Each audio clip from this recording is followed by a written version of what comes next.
Boa noite a todos. Que a paz do Mestre Jesus esteja em nossos corações e nossas mentes hoje e sempre.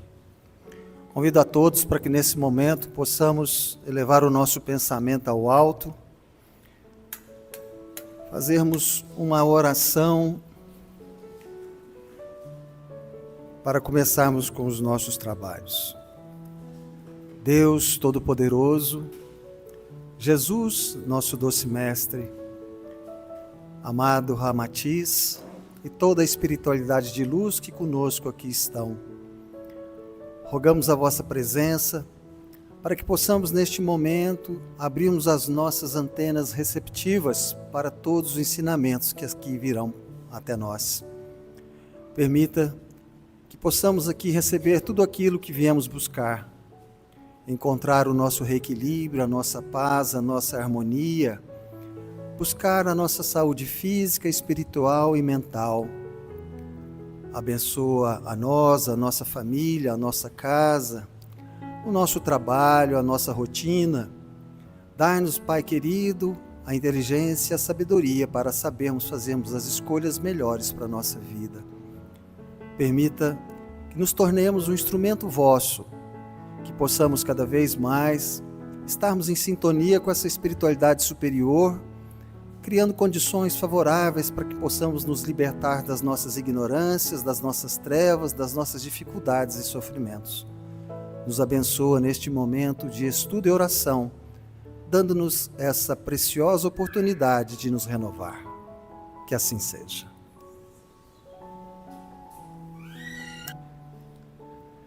Bem, meus queridos irmãos, na noite de hoje, nos foi pedido para que fizéssemos uma reflexão que está lá no Evangelho segundo o Espiritismo, no capítulo 15, que se intitula Fora da caridade não há salvação.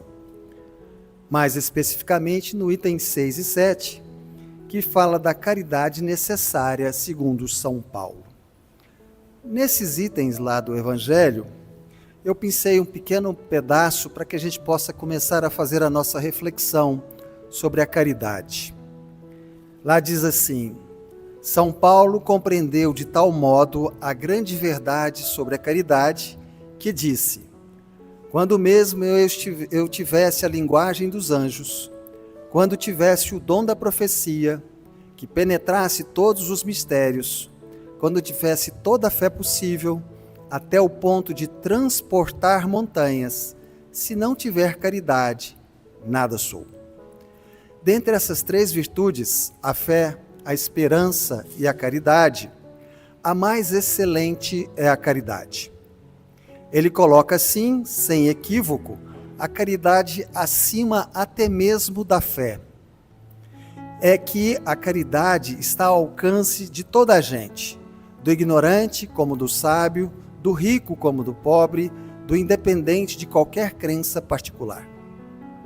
Ele define a verdadeira caridade mostrando-a não só na beneficência, como também no conjunto de todas as qualidades do coração, na bondade e na benevolência para com o próximo e para consigo mesmo. Essa lição nos remete a algumas reflexões profundas e que hoje eu gostaria de dividir com vocês. A primeira é quando Emmanuel nos fala o que é caridade. Segundo Emmanuel, a caridade é o amor em ação. Então a gente percebe a importância de praticarmos a caridade. Mas que tipo de caridade? Tem muitos tipos de caridade. E aí Emmanuel novamente vem nos explicar que existem basicamente 3 tipos de caridade. A primeira caridade, que é importante, mas não é a mais importante, é a caridade material. É aquela caridade que a gente dá uma cesta, que a gente dá um remédio, que a gente dá um dinheiro, que a gente dá uma roupa, um sapato. É a caridade material. Ela é importante, mas segundo Emmanuel, não é a mais importante. A segunda caridade, que também é importante, mas não é a mais importante, é a caridade moral. É aquela caridade em que nós emprestamos o nosso ouvido ao outro para que ele possa desabafar, contar os seus dramas, os seus sofrimentos, as suas dificuldades, ou emprestarmos a nossa língua, dando conselhos, dando palavras amigas, dando incentivo, auxiliando aquele indivíduo que em determinado momento está passando por dificuldades. Essa é a segunda caridade, mas não é a caridade mais importante. E aí Emmanuel nos fala da terceira e a mais importante caridade, que Emmanuel chama de caridade essencial. Olha o nome que ele dá, essencial. E o que é a caridade essencial? É aquela caridade que você faz consigo mesmo. Mas Emmanuel deixa claro que essa caridade não é aquela caridade que a gente vai ao shopping e se dá um presente, um tênis novo, uma sandália nova, uma roupa nova. Não, não é essa a caridade. Segundo Emmanuel, a caridade essencial é aquela bondade que a gente faz conosco mesmo. Qual é essa bondade? É a busca que nós precisamos realizar dentro de nós para nos trazer a nossa paz. Não existe nada mais importante na nossa vida do que a nossa paz interior. O dinheiro é importante, mas se você não tiver paz, você não adianta o dinheiro. A família é importante, mas se você não tiver paz, não adianta a família. A saúde é importante, mas se você não tiver paz, você adoece. E assim por diante. Muito bem. Então, a pergunta é: qual tipo de caridade que você faz com você nos seus sofrimentos? Interessante. Você já se perguntou isso? Quando você está sofrendo, você faz caridade com você? É interessante, né? Porque a doutrina espírita, ela nos provoca, através da fé raciocinada, a aprofundar os ensinamentos que essa maravilhosa doutrina nos traz, mas junto, anexarmos o quê? Os ensinamentos do Mestre Jesus. Muito bem. Então, hoje nós vamos falar sobre caridade, mas a nossa caridade essencial, ou seja, a caridade que nós façamos conosco mesmo, nos nossos sofrimentos. Você está sofrendo? Não importa o sofrimento que você esteja passando. Problema financeiro, problema profissional, problema conjugal, uma doença física, espiritual ou mental. Pode ser qualquer tipo de sofrimento que você esteja passando. Você está fazendo caridade com você nesse sofrimento? Ué, Luiz, mas que interessante. É possível eu fazer caridade comigo no meu sofrimento? É claro que é. Não é só possível, como é necessário. Porque nós muitas vezes entendemos que quem vai resolver os nossos problemas é alguém de fora, quando que na realidade, quem resolve os nossos problemas e as nossas dificuldades, os nossos sofrimentos, somos nós mesmos. Os nossos problemas nunca estão fora, sempre estão dentro de nós. Adoramos terceirizar, adoramos colocar a culpa no outro, no esposo, na esposa, no filho, no presidente da República, no trânsito, no patrão, no funcionário, mas quem constrói os nossos sofrimentos são efetivamente as nossas mazelas morais. E a gente encontra essa afirmação lá no Livro dos Espíritos, que nos fala que quanto maior a quantidade de mazela moral, mais o indivíduo sofre. E aí nós precisamos parar e olhar para nós mesmos. Nós precisamos analisar o que as nossas mazelas morais, orgulho, vaidade, prepotência, violência, egoísmo, está produzindo de sofrimento na nossa vida. E a reflexão, então, vai nos levar para os nossos sofrimentos. E aí vem uma pergunta que é terrível. Existe justiça divina nos nossos sofrimentos? Porque muitas vezes nós falamos assim: a justiça de Deus, ela atua, demora, mas não tarda. Não é assim que a gente fala? Será que no seu sofrimento existe a justiça de Deus? Compreender essa dinâmica é fazer caridade com você. Porque é através da fé raciocinada que nós vamos nos libertando das nossas ignorâncias, das nossas trevas, daquela incapacidade que nós temos de olhar para nós mesmos e falar: opa, aqui quem está errado sou eu.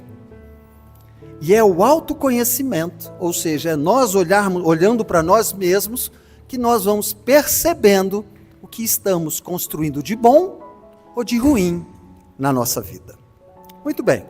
Então, falar de sofrimento eu acho que eu não preciso, né? Vamos falar de justiça? Será que existe justiça divina nos nossos sofrimentos? Isso é uma caridade conosco, porque joga luz sobre os nossos conhecimentos, sobre o nosso entendimento e efetivamente nos liberta da ignorância. Muito bem. Então, para a gente começar a entender da justiça divina nos nossos sofrimentos, nós precisamos partir de alguns pontos. Primeiro ponto, nós não podemos confundir justiça divina com justiça dos homens. Essa é uma caridade que nós vamos fazer conosco. Por muitas vezes nós sofremos porque nós confundimos justiça divina com justiça dos homens. Eu vou contar um caso verídico para vocês, que aconteceu numa pequena cidade do interior do Brasil. Numa pequena cidade do interior existia um indivíduo que era muito rico e morava ele, a esposa e uma filhinha de 4 anos. Certa oportunidade, 4 indivíduos assaltantes ficaram um mês observando a rotina da casa para saber qual era a forma que eles poderiam atuar para roubar aquele indivíduo que era muito rico. Muito bem. E durante um mês eles observaram a rotina. O pai saía todos os dias cedo para poder trabalhar, tinha a hora certa para trabalhar e voltar. Era uma rotina. A esposa não saía de casa, ficava o dia todo cuidando da filha de 4 anos. Eles não tinham serviçais, não tinham pessoas que trabalhavam com eles. Muito bem. Depois que eles entenderam a rotina da casa, em determinado dia, os 4 assaltantes chegaram para assaltar a casa, evidentemente, no momento em que o pai não estava em casa. E, de arma em punho, entraram, renderam a mulher, mandaram que ela ficasse num canto quietinha com a criança no colo e que desse todas as informações para que eles pudessem roubar tudo que eles queriam. E assim eles fizeram. Roubaram tudo, ficaram lá meia hora, 40 minutos, roubaram tudo que eles queriam, pediram o segredo do cofre, ela deu, pediram informações onde que tinham coisas mais valiosas, ela deu, enfim, tudo que foi necessário para que eles pudessem fazer aquele assalto sem nenhum problema foi feito, foi dado. E aí, esses 4 indivíduos vão saindo já na hora que já tinham terminado de fazer o assalto, e na hora que estão entrando no carro, um deles volta de arma em punho e vai para a mulher, dá um tiro na cabeça da mulher e um tiro na cabeça da criança.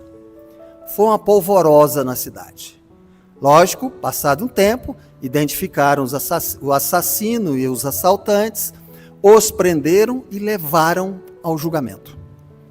E aí, no julgamento, o pai, de uma forma bastante infusiva, gritava: "Eu exijo justiça! Eu exijo justiça!" Aí eu pergunto para vocês, que justiça? Será que prender, condenar e deixar esses indivíduos o resto da vida na cadeia vai trazer a mãe e a criança de volta? Será que se pegar esses bandidos e cortar eles em pedacinhos, vai trazer a mulher e a criança de volta? Não. Por quê? Porque a nossa justiça humana, ela é efetivamente dentro do padrão que nós estamos em termos de evolução moral. Portanto, a justiça humana não pode fazer a justiça plena como a justiça de Deus. E aí a gente precisa, então, ter muito cuidado para ajustar as nossas expectativas. Porque muitas vezes nós vivemos num mundo de expiação e provas, ou seja, um mundo difícil e moralmente realmente atrasado, com expectativas de um mundo celeste, de um céu. É mais ou menos assim. O sujeito vai casar, está apaixonado. Nossa, está apaixonado na menina, mas muito apaixonado. Muito. Aí ele olha para a menina, ele tem certeza que ele vai casar com um espírito de luz. Passa o tempo, o que ele descobre? Que ele tem que aprender a perdoar 70 vezes 7, senão o casamento não continua. Como é que estão as nossas expectativas diante das coisas que estamos vivendo? Porque muitas vezes criamos expectativas muito além daquela realidade que nós temos conosco. E é exatamente isso que muitas vezes cria situações de limites, que muitas vezes trazem sofrimentos para nós. Muito bem. Ora, aonde que o Espiritismo nos fala, então, da justiça divina? Para a gente entender a caridade que nós precisamos fazer conosco, nós precisamos entender, então, a justiça divina na nossa vida. Porque tudo o que você está vivendo, existe a presença da justiça divina. Muito bem.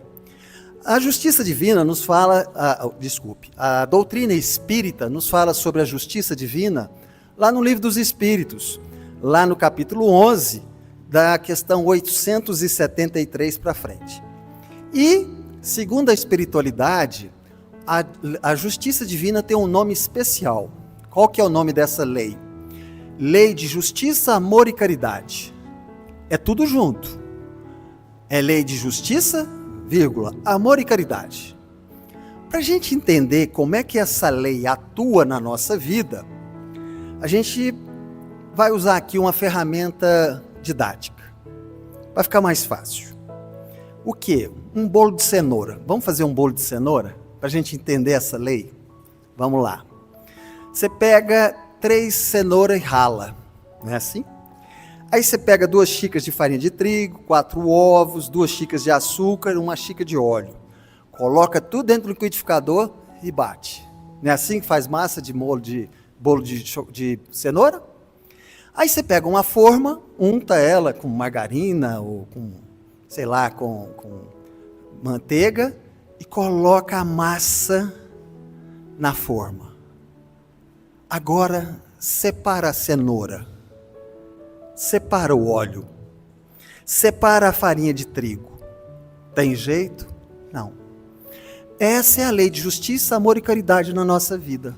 Então, todas as vezes que a lei de justiça, amor e caridade estiver atuando na nossa vida, Deus está sendo justo, amoroso e caridoso.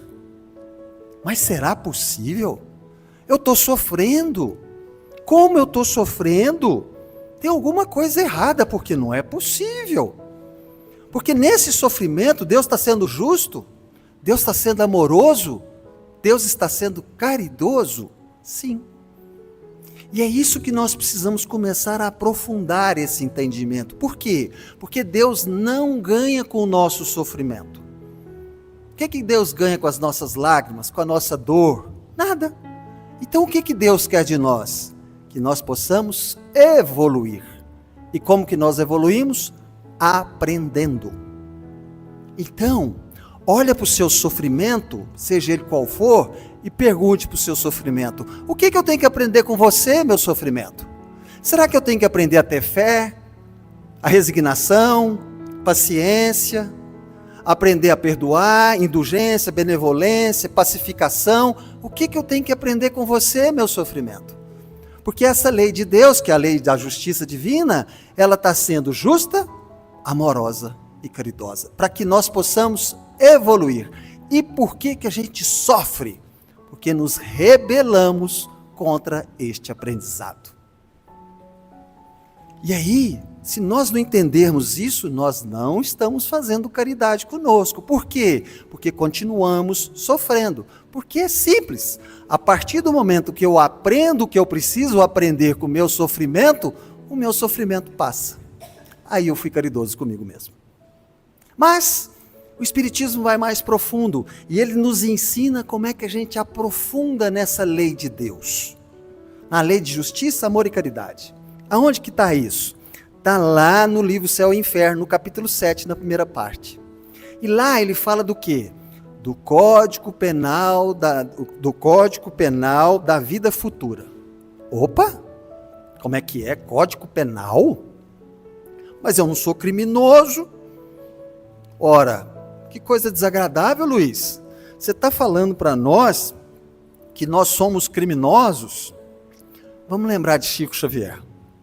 Certa vez, Chico Xavier visitava uma penitenciária. Tinha vários detentos do lado dele. E aí ele pergunta para Emmanuel: Emmanuel, quem é o criminoso? Aí Emmanuel falou: qualquer um de nós que foi descoberto. Por quê, meus queridos? Porque nós já cometemos muitas atrocidades, muitas coisas equivocadas. E é esses erros nossos que vão criando situações com que a lei de justiça, amor e caridade atue na nossa vida. Aí a gente pensa assim, tô entendendo, tá explicado. São os meus karmas das minhas vidas passadas, não é assim? São os meus karmas das minhas vidas passadas. Se eu descobrir o que eu fiz lá atrás, tá fácil. E aí eu vejo isso muito lá no meu consultório. Às vezes chega um indivíduo, um paciente, e fala assim, doutor, estou cansado de sofrer e eu quero conhecer os meus karmas. Nossa, porque se eu conhecer meus karmas, a minha vida está resolvida. Cuidado, muito cuidado. Por quê? Pode ser um duro golpe na sua autoestima. Pode ter um alto custo emocional. Porque sim, com certeza, todos nós já fizemos coisas muito equivocadas nas vidas passadas. Mas Emmanuel vem nos mostrar uma coisa muito interessante. Nessa vida que você está vivendo, nessa vida, nessa encarnação que você está vivendo, segundo Emmanuel, 70% do seu sofrimento você criou nessa vida com as suas mazelas morais. 30% em média é o que nós resgatamos das vidas passadas. Aí eu pergunto, o que será que nós estamos aprontando nessa vida para trazer tanto sofrimento? Orgulho? Violência? Intransigência? Vaidade? Egoísmo? Como será que nós estamos lidando com os outros? Mas, vamos aprofundar mais um pouquinho? Vamos lá. Ora, o que nos fala o Código Penal da Vida Futura? É simples. O Código Penal da Vida Futura nos ensina como que a lei de justiça, amor e caridade age na nossa vida. Porque tem uma dinâmica. Todas as vezes que eu cometo um mal, eu preciso repará-lo. E é isso que a lei faz conosco. Muito bem. Então, como é que eu faço para reparar o mal que eu já fiz? Nessa encarnação ou nas passadas? É simples. São 3 etapas. Fiz o mal. O que eu tenho que fazer? Arrepender. Depois que eu arrepender, eu tenho que expiar. E depois que eu expiar, eu tenho que reparar o mal que eu cometi. Para ficar mais fácil, vamos lá. Você é livre para você viver com quem você quiser, do jeito que você quiser, desde que você não prejudique ninguém. Bacana. Mas você está lá vivendo com a pessoa e tal, de repente começa as contrariedades, começa as dificuldades, as divergências, e aí você começa a prejudicar o outro. Mata, trai, abandona, engana e assim por diante. E por que nós fazemos isso? Porque nós temos livre-arbítrio. Começou a me atrapalhar, começou a me prejudicar, e quer saber de uma coisa? Eu vou realmente fazer a maldade. E aí, o que nos acontece com a lei de justiça, amor e caridade? Qual é a primeira coisa que essa lei faz conosco? Nos educa, nos coloca. Então vamos entender rapidinho o que é esses 3 passos. Arrepender, expiar e poder reparar. Muito bem. O que é arrependimento segundo a lei de justiça, amor e caridade? É aquela situação em que você toma consciência do mal que você causou ao outro. Você olha para a situação e fala assim, nossa, fiz isso e eu não podia ter feito. Que coisa ruim. Só que para a lei de justiça, amor e caridade, não é um arrependimento pura e simplesmente de remorso. É mais do que isso. Realmente arrepender, segundo essa lei, é você mudar o seu caminho. Se hoje eu sou fofoqueiro, maledicente, eu nunca mais vou falar mal de ninguém. Se hoje eu mato, eu nunca mais vou matar. Se hoje eu traio, nunca mais eu vou trair. Isso é o real arrependimento que nós precisamos ter. Mas por que às vezes é tão difícil a gente arrepender? Vocês já repararam? Às vezes a gente sabe que tem um trem errado, mas a gente não arrepende. Por que é difícil? Porque muitas vezes nós estamos numa situação confortável. Eu vou dar um exemplo para ficar mais fácil para vocês entenderem por que às vezes nós temos dificuldade de arrepender. E esse exemplo está lá num filme muito interessante, provavelmente todos vocês já assistiram, que é lá no Alto da Compadecida. Num determinado momento do filme, um cangaceiro chega numa cidade do interior e a cidade toda já sabia que ele ia lá roubar. E aí, o que todo mundo da cidade fez? Pegaram todo o dinheiro da cidade, colocaram dentro da igreja e colocaram o padre na frente do dinheiro. Tipo assim, não é possível que aqui ele vai vir roubar. E o cangaceiro de espingarda, em punho, chega na cidade, procura pelo dinheiro, todo mundo fala, tá lá na igreja. E ele vai lá para a igreja. Olha que ele entra na igreja e ele vê o padre, e atrás do padre está todo o dinheiro da cidade, ele fala assim, xiii, dá um azar danado matar padre. Aí o padre replica, ainda mais dentro da igreja. Mas, o que o cangaceiro fala? Mas não preocupa não, o dinheiro espanta o azar. Quantas vezes nós sabemos que estamos fazendo algo errado, que prejudica o outro, mas criamos subterfúgios para dar desculpas para a nossa consciência para continuar fazendo aquilo. Por isso que é difícil arrepender. Porque quando eu estou confortável, é tranquilo. Imagina você com a espingarda na mão. De que lado você está? Se você estiver do lado do gatilho, é uma beleza. Mas se você estiver do lado da bala, aí a conversa é diferente. Percebe? Então isso é caridade que nós fazemos conosco. Como é que eu estou me importando diante dessa situação?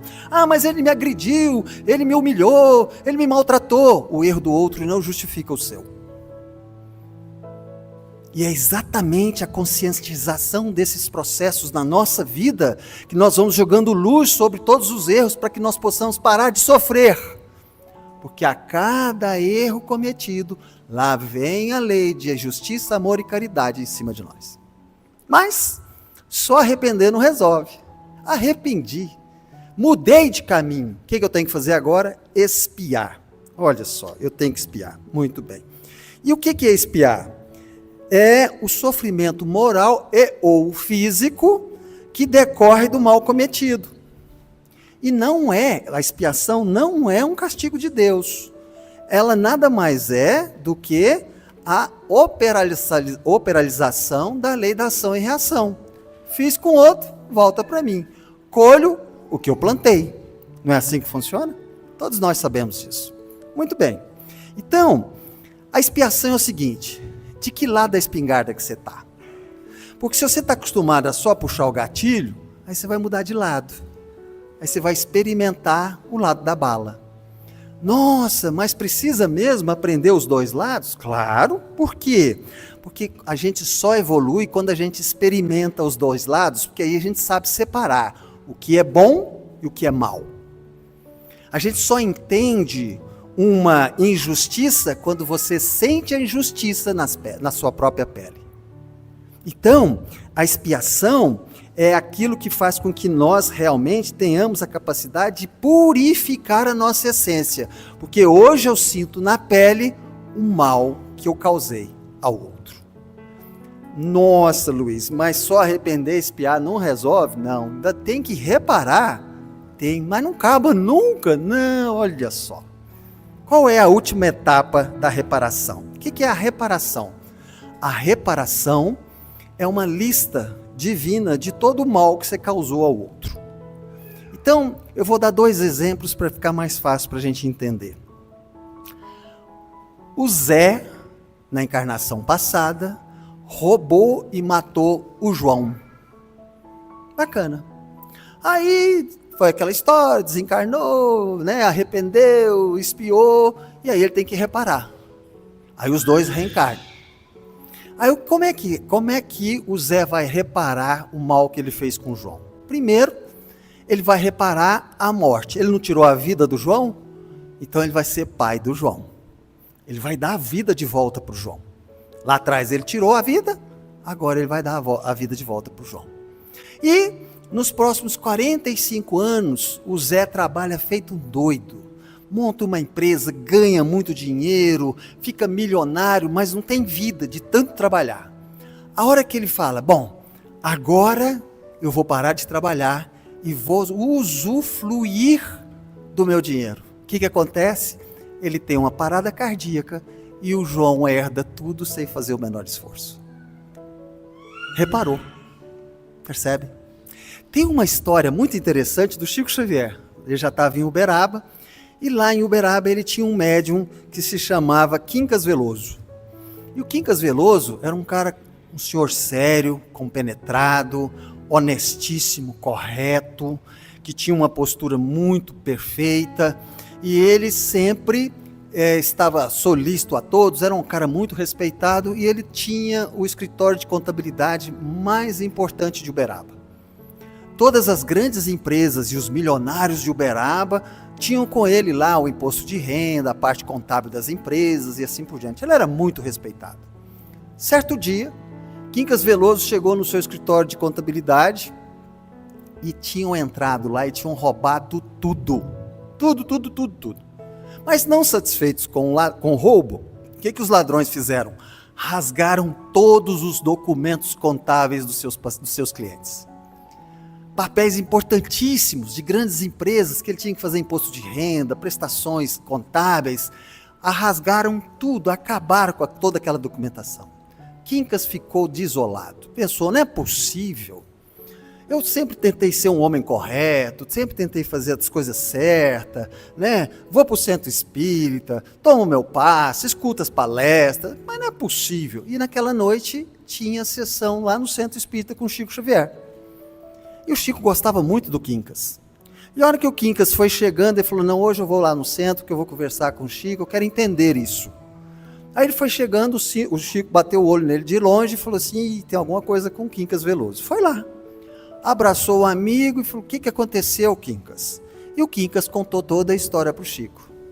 O Chico continuou abraçado com o Quincas, deu uns 5 minutos de silêncio, deu um sorrisinho, aquele sorrisinho maroto, bondoso do Chico, virou para o Quincas e falou assim, meu querido amigo, é tão bom quando a gente começa a devolver. O que será que você está devolvendo nesse momento da sua vida? Que às vezes você não consegue entender. O que é isso? Lei da justiça, amor e caridade. Nossa, Luiz, lei da justiça, amor e caridade. Aí eu tenho que espiar, aliás, eu tenho que arrepender, eu tenho que espiar e eu tenho que reparar. Pelo amor de Deus, é muita coisa que eu já errei. Não dá para ter um caminho menor? Não dá para ter um desvio e ser mais rápido? Dá. Olha que coisa. Tem outras soluções. Olha a caridade conosco mesmo. Qual? Pedro nos fala. O que Pedro nos fala? O amor encobre uma multidão de pecados. Como é que o Espiritismo nos explica isso? O amor cobre uma multidão de pecados. Na diferença da lei da ação e reação e da lei da causa e efeito. A gente acha que é a mesma coisa. Lei de ação e reação, lei de causa e efeito é a mesma lei, não é não? Lei de causa e ação, está aqui, ó, nós entendemos. Você arrepende, você expia e você repara. E a lei de causa e efeito? Causa é o mal que nós reparamos. Qual é o efeito? O efeito da lição, dos ensinamentos, das lições que Jesus nos trouxe. Qual é? O amor. Ama que você abrevia todo esse sofrimento. Isso é caridade com você. Mas Luiz, como é que eu faço para amar? É tão difícil, mas é porque a gente não entende o que é o amor. A gente acredita que o amor é só um sentimento, ele é singular e não é. O amor é um sentimento coletivo, plural. Então o que é o amor? O amor é a fé, é a bondade, é a paciência, é a benevolência, é a indulgência, é o perdão, é a pacificação, são as nossas virtudes. Você quer fazer caridade com você? Desenvolva as suas virtudes. Porque a partir do momento que você efetivamente vai desenvolver as suas virtudes, o que você vai fazer? Você vai minimizar, se não eliminar, os sofrimentos que você vive. E aí, meus queridos irmãos, isso é uma escolha. É uma escolha. Porque ninguém coloca um revólver na nossa cabeça e manda odiar ou amar o outro. Nós escolhemos amar ou odiar. Nós escolhemos perdoar ou vingar. É uma escolha. A pergunta é, que caridade você está fazendo com você? Qual é a escolha que você está fazendo? Vingar ou amar? Percebem? E é exatamente isso que hoje São Paulo quer que nós possamos fazer essa reflexão sobre a importância da caridade na nossa vida. Todos nós temos, sobre os ensinamentos do Mestre Jesus e à luz da doutrina espírita, todas as ferramentas para poder limitar, minimizar, se não eliminar os sofrimentos da nossa vida, seja ele qual for. Mas depende de nós, das nossas escolhas, que nós possamos fazer, então, essa opção, essa escolha correta pela nossa paz, pela nossa harmonia, pela nossa saúde. Reflitamos. Muitíssimo obrigado pela presença de todos vocês, que Jesus nos abençoe, Ramatiz nos abençoe. Vamos agora passar para a segunda parte dos trabalhos no passe.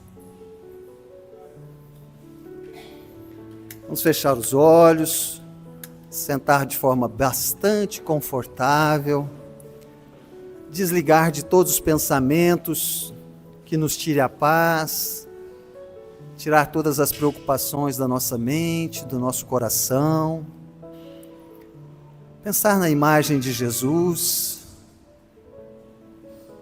Inspire profundo pelo nariz, solte pela boca, abra seus canais energéticos para receber esse bálsamo energético. Permita-se todo o equilíbrio, toda a harmonia, que todos vocês possam receber neste momento essas energias salutares de paz, de harmonia, de equilíbrio, de receber aquilo tudo que veio buscar aqui. Tendo a imagem forte de Jesus na sua mente, te amparando, te envolvendo, te auxiliando, trazendo a alegria, a esperança, o otimismo, a coragem, a fé, a certeza de novos dias, de novos caminhos, de melhores escolhas, levando aos entes queridos essa energia de paz, de equilíbrio, de bondade, de reconciliar consigo próprio, se permitir, se perdoar, perdoar ao outro, se permitir entrar nessa sintonia sublime, sentir a presença dessa espiritualidade superior que te ama profundamente, conhece todas as suas necessidades, mas também conhece todos os seus potenciais, trazendo o refrigério para a alma, a oportunidade de se refazer, de se reestruturar, tendo a certeza desse amor infinito de Deus por todos nós. Se permita absorver toda essa energia de saúde física, espiritual e mental. Nesse momento, sentindo essa energia de harmonia, de paz, de equilíbrio, enchendo os nossos corações de uma profunda gratidão, elevemos o nosso pensamento ao alto, a Deus, a Jesus, a Ramatiz, numa invocação de gratidão profunda por tudo quanto aqui recebemos. Agradecemos, Pai amado, por toda a oportunidade, pelo dom da vida, pela capacidade de buscarmos cada vez mais, praticarmos a caridade para conosco mesmo, compreendendo quem somos, buscando a reformulação íntima necessária para sermos um discípulo vosso, semeando a paz, o amor, a alegria, a fé, a justiça, a compreensão e o progresso, em todos os lugares e com todos aqueles que possamos encontrar. Abençoa-nos, abençoa a nossa família, o nosso trabalho, o nosso lar. Dar-nos a oportunidade de seguirmos confiantes com a vossa ajuda, com a vossa proteção, o vosso amparo. dando-nos a capacidade de cada vez mais seguirmos firmes no nosso caminho evolutivo. Que assim seja. Boa noite a todos. Muito obrigado pela presença. Que Ramatiz nos abençoe.